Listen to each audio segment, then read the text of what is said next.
Trump a répondu au membre de la Chambre des représentants des États-Unis, Thomas Massie, qui a condamné les frappes aériennes américaines en Iran et a qualifié la décision de Trump d'inconstitutionnelle.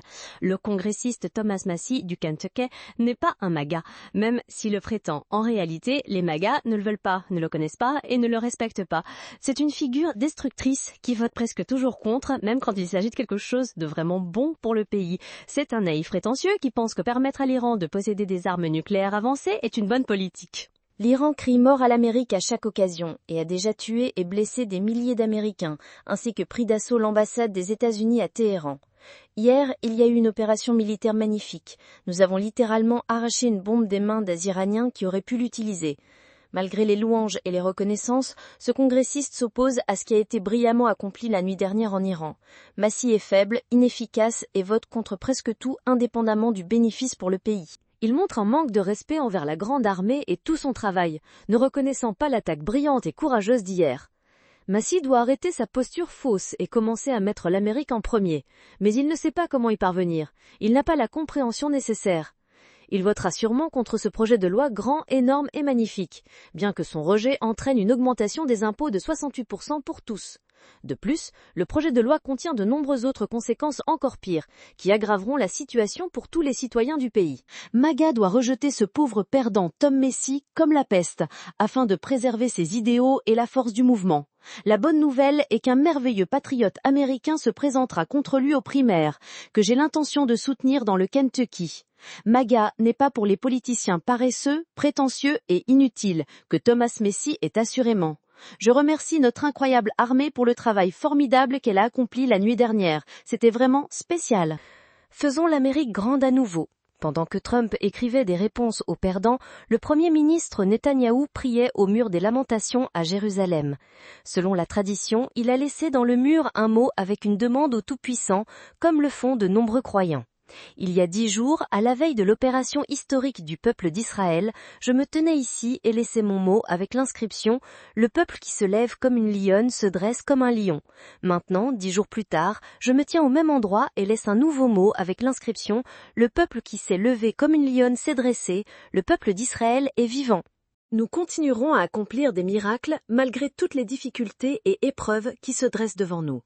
L'allocution du soir de Netanyahou a commencé par des louanges envers la décision de Trump, soulignant qu'il avait cru dès le début en la justesse de ses actions au moment décisif. Netanyahou a déclaré qu'Israël continuerait à consacrer tous ses efforts à l'accomplissement de 2 missions importantes, éliminer la menace iranienne et écraser le Hamas pour la sécurité des générations futures. L'objectif principal est d'éliminer la menace des armes nucléaires et des missiles balistiques qui pourraient détruire Israël et effacer son peuple de la surface de la Terre. L'opération a été lancée précisément à cause de ces menaces existentielles et aujourd'hui Israël avance pas à pas vers la réalisation des objectifs fixés. Netanyahou a particulièrement souligné le travail des forces armées américaines et de l'aviation américaine, mettant en avant le coup sérieux porté aux installations Ford et leur importance pour la sécurité. Malgré la nécessité d'une évaluation continue des conséquences, il est garanti que la menace des installations nucléaires sera complètement éliminée et que les objectifs seront atteints. Le leader a exprimé sa détermination à faire tout ce qui est nécessaire pour atteindre les objectifs fixés et ramener tous les otages, vivants ou morts, à la maison. Je peux dire une chose, nous ne permettrons pas d'être entraînés dans une guerre d'usure. Cependant, la campagne ne se terminera pas tant que tous nos objectifs ne seront pas atteints. En ce qui concerne la guerre à Gaza, nous ne la perdons pas de vue une seconde. Je la garde personnellement toujours à l'œil, sans aucune question. Au cours des derniers jours, nous avons récupéré les corps de 8 otages. Il reste actuellement 20 otages dont nous sommes sûrs qu'ils sont vivants et attendent d'être sauvés. 2 otages ont un statut contesté et jusqu'à 30 sont décédés. Nous pouvons ramener tous les vivants et ces paroles ne sont pas de vaines promesses. Nous prenons cela très au sérieux et agissons simultanément sur plusieurs fronts. La mission que j'accomplis est pleine de défis et je ne reculerai pas tant que je le pourrai. Tout dépend du peuple, source du pouvoir et fondement de la démocratie. J'y crois et c'est ainsi que je travaille.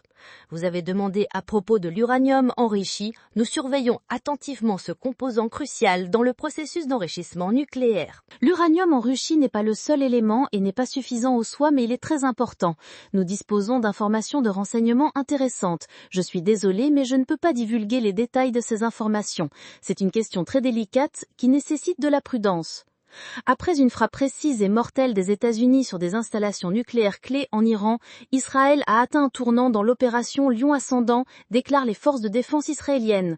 Aujourd'hui est le 10e jour de l'opération Lion Ascendant. Nous avons atteint de nombreux objectifs, y compris des dommages sérieux au programme nucléaire militaire iranien. Cette frappe a été rendue possible grâce au leadership courageux de nos partenaires américains et à la combinaison d'efforts diplomatiques et militaires. Pendant plusieurs mois de préparation et surtout la semaine dernière, j'ai maintenu un contact constant avec le président du comité des chefs d'état-major interarmés des États-Unis, le général Kane. Je viens de terminer une conversation avec lui et avec le commandant du commandement central des États-Unis, le général Michael Eric Kurilla. Nous considérons la coordination entre nos armées comme un atout stratégique majeur pour l'État d'Israël. Nous ne devons pas oublier que l'opération continue. Il reste des objectifs à atteindre, des missions à accomplir. Nous continuons à intensifier les frappes conformément au plan opérationnel et sommes prêts à agir aussi longtemps que nécessaire. Simultanément aux frappes nocturnes, les forces Tsahal et les services de sécurité générale ont mené une opération complexe et ont récupéré les corps des otages Ofra Keïdar, Yonatan Samiran et du sergent-chef Shai Levinson. Que leur mémoire soit bénie. Nous continuons à faire tout le nécessaire pour protéger notre peuple et atteindre les objectifs de l'opération. Tout est mis en œuvre pour ramener tous les otages à la maison. C'est une tâche clé à laquelle Tsahal est dédié en tout temps, malgré les jours difficiles pour la société israélienne. Ce matin, nos localités ont de nouveau été bombardées. Grâce au comportement responsable des civils, les pertes ont été largement évitées, ce qui renforce notre résilience et notre détermination. La résilience à l'arrière nous donne la force de continuer le combat au front. Nous restons vigilants et prêts à tous les scénarios possibles à tout moment. L'armée de défense d'Israël a démontré sa détermination et ses capacités. Quiconque tentera de nous défier paiera un prix élevé sans compromis pour la sécurité des citoyens. La Chine a condamné les frappes américaines sur les installations nucléaires iraniennes, selon une déclaration sur la plateforme X du représentant du ministère chinois des Affaires étrangères, Lin Jian. La Chine considère les actions des États-Unis comme une violation grave de la Charte des Nations Unies et des normes du droit international, exacerbant les tensions au Moyen-Orient. La Chine appelle toutes les parties au conflit, en particulier Israël, à parvenir au plus vite à un cessez-le-feu, à assurer la sécurité des civils et entamer des négociations. La Chine est prête à coopérer avec la communauté internationale pour défendre la justice et favoriser le rétablissement de la paix et de la stabilité au Moyen-Orient. Le président français Macron s'efforce activement de réunir Téhéran et Washington autour de la table des négociations visant une résolution pacifique du conflit. Il a contacté le président iranien et convoqué dimanche soir à Paris une réunion du Conseil de défense et de sécurité nationale, un moment crucial pour la paix. Les frappes américaines d'hier ouvrent une nouvelle phase de tension, ce qui exige de nous une vigilance maximale et des actions décisives pour prévenir une escalade. Nous appelons toutes les parties à ne pas permettre une escalade supplémentaire du conflit afin de préserver la paix fragile et d'éviter de nouvelles victimes. Je suis convaincu qu'une réponse uniquement militaire ne conduira pas aux résultats souhaités. Il est donc important de rechercher des solutions diplomatiques et techniques. La reprise des négociations est la seule voie pour atteindre l'objectif commun, que l'Iran ne possède pas d'armes nucléaires et éviter une escalade incontrôlée. J'ai appelé tous à revenir au dialogue sur les programmes nucléaires et balistiques afin d'assurer la sécurité dans la région. La sécurité des citoyens dans les zones de conflit, en Iran et en Israël, est notre priorité, qu'il s'agisse de diplomates ou de militaires. À Téhéran, des milliers d'Iraniens sont descendus en manifestation pour protester contre la frappe américaine, exprimant leur mécontentement face à la situation. Le président du pays, Massoud Pezeshkian, a rejoint les manifestants, soutenant le peuple et condamnant les actions des États-Unis. La foule scandait des slogans contre les États-Unis et Israël, exprimant son indignation et sa détermination à protéger le pays. L'Iran affirme que les actions américaines sont inacceptables et ne permettront pas de nuire à notre pays ou à ses intérêts nationaux. La situation est plus grave qu'il ne l'imagine. Nous étions très bouleversés car le bombardement de tels sites est inhumain. Néanmoins, nous avons confiance en notre armée et en nos forces. Nous croyons en eux et savons qu'ils répondront. C'est ainsi que le grand Satan agit par la tromperie. Tout cela n'est que mensonge. L'Amérique et Israël ne comprennent que le langage de la force. Ils ne comprennent rien d'autre que Sijil et Aybar Shikan. C'est ce langage que nous devons utiliser avec eux. Nous sommes ici pour montrer à l'Amérique criminelle que nous ne partirons pas et ne reculerons pas. Nous devons être forts face à ce chien enragé, nous venger. Le président iranien a publié une photo avec des gens lors d'un rassemblement et a signé « Nous avançons ensemble sur ce chemin. Nous préserverons les rangs ensemble et montrerons au monde que cette grande nation est invincible. Notre unité est une victoire. Merci, Monsieur le Président. » D'immenses panneaux publicitaires publicitaires avec l'image de Trump sont apparus à Tel Aviv. Beaucoup d'Israéliens remercient le président américain pour les frappes contre l'Iran. Je pense que tout le peuple d'Israël est reconnaissant envers Trump pour avoir tenu sa promesse de protéger Israël, l'Occident, les États-Unis et les pays autour de l'Iran.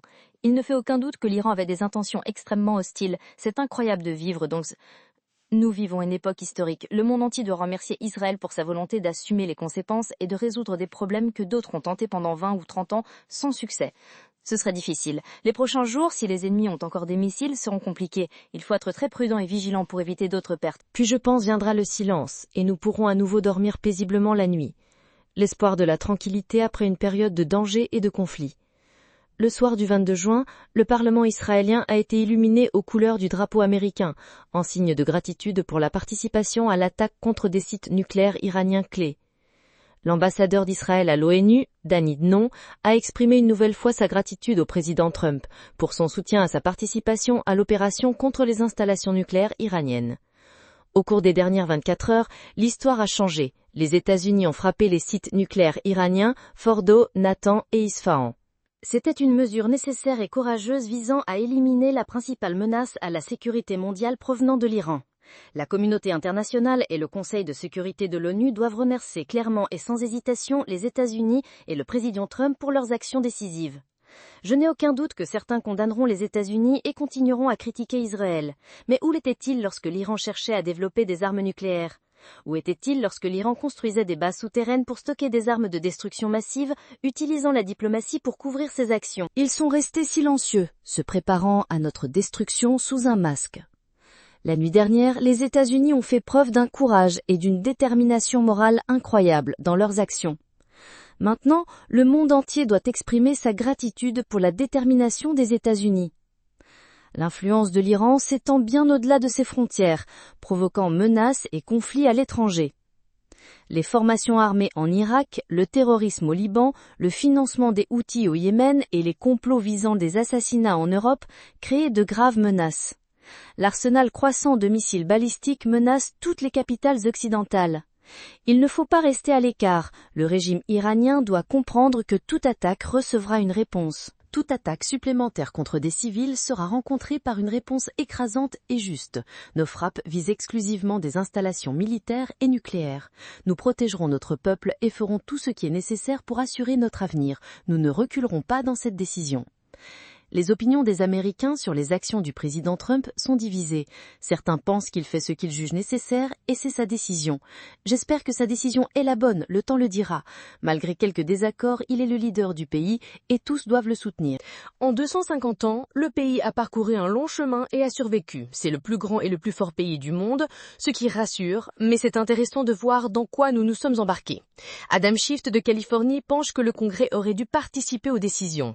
Les gens s'étonnent de la fuite d'informations sur le plan compte tenu des nombreuses sources potentielles lors des discussions avec les membres du Congrès.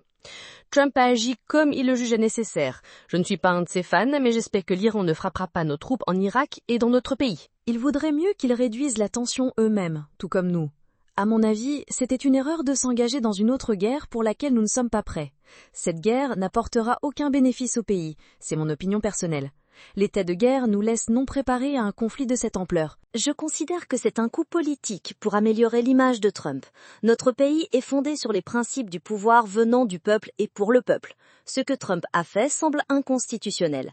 Il ne faut pas permettre à un petit groupe de prendre des décisions fatidiques pour tout le peuple. À New York, des centaines de personnes ont manifesté avec le slogan « Non à la guerre contre l'Iran ». Ils se soucient peu du prix en vie humaine que le monde entier paiera. Fordo n'est pas un réacteur nucléaire, mais une installation d'enrichissement d'uranium en Iran. Les Iraniens affirment avoir déplacé le contenu de l'installation vers un lieu sûr. L'Iran estime que la frappe sur Fordo a éliminé ses capacités nucléaires, mais continuera à résister à Israël par des attaques à la roquette et d'autres actions. Aujourd'hui, environ une trentaine de roquettes iraniennes ont été tirées sur différentes régions d'Israël, ce qui montre une montée des tensions et du conflit. Selon les experts, les États-Unis ne souhaitent pas entrer dans une guerre ouverte avec l'Iran, préférant des opérations spéciales sans déclaration de guerre. Le président américain peut mener des opérations spéciales de manière autonome, comme cela a été le cas pour l'élimination d'Oussama Ben Laden et de Qassem Soleimani. Les frappes sur Fordo, le site de Natanz et le site de SFN sont considérées comme faisant partie d'opérations spéciales et non comme le début d'une guerre totale avec l'Iran. La question de l'élargissement de la guerre et de la réaction de l'Iran reste ouverte, maintenant la région dans une tension et une attente de nouveaux événements. Personnellement, je ne pense pas que l'Iran souhaite attaquer les forces américaines dans la région du Golfe Persique, car le coût d'une telle attaque serait trop élevé et risqué pour lui. Malgré toutes ces frappes et l'aggravation de la situation, l'Iran, à mon avis, essaye d'agir de manière pragmatique, évitant des actions irréfléchies et trop risquées. En ce qui concerne les bases américaines dans la région, la plupart des pays ont condamné la frappe contre l'Iran et ne soutiennent pas les attaques contre les bases sur leur territoire. Ces pays n'ont pas autorisé les Américains à utiliser leurs bases pour frapper l'Iran, il n'y a donc aucune justification pour une riposte contre ces bases. Les États-Unis n'ont pas lancé d'attaque depuis ces bases, donc, à mon avis, il n'y a pas de raison d'attaquer les bases américaines dans la région du Golfe Persique. Dimanche a débuté une réunion d'urgence du Conseil de sécurité de l'ONU, initiée par l'Iran pour discuter de la situation actuelle et de l'escalade du conflit. La Russie, la Chine et le Pakistan ont proposé une résolution pour un cessez-le-feu immédiat et inconditionnel au Moyen-Orient. Le bombardement des installations nucléaires iraniennes par les États-Unis marque un tournant extrêmement dangereux dans une région déjà secourée. Nous devons agir immédiatement et fermement pour arrêter les hostilités et revenir à des négociations sérieuses et durables sur le programme nucléaire iranien. Nous avons besoin d'une solution fiable, globale et vérifiable qui rétablira la confiance, incluant un accès complet aux inspecteurs de l'AIEA en tant qu'organe technique de l'ONU.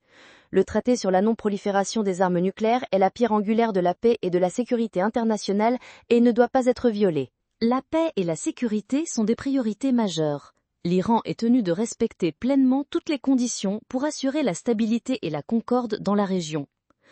L'Organisation des Nations Unies est prête à soutenir tous les efforts visant à une résolution pacifique des conflits et à la réalisation d'une compréhension mutuelle. Cependant, la paix ne peut être imposée par la force ou la pression. C'est un choix libre de toutes les parties qui doit être fait consciemment et volontairement. N'oubliez pas de vous abonner à notre chaîne, de liker et d'activer la cloche pour ne pas manquer nos nouvelles vidéos sur les événements importants.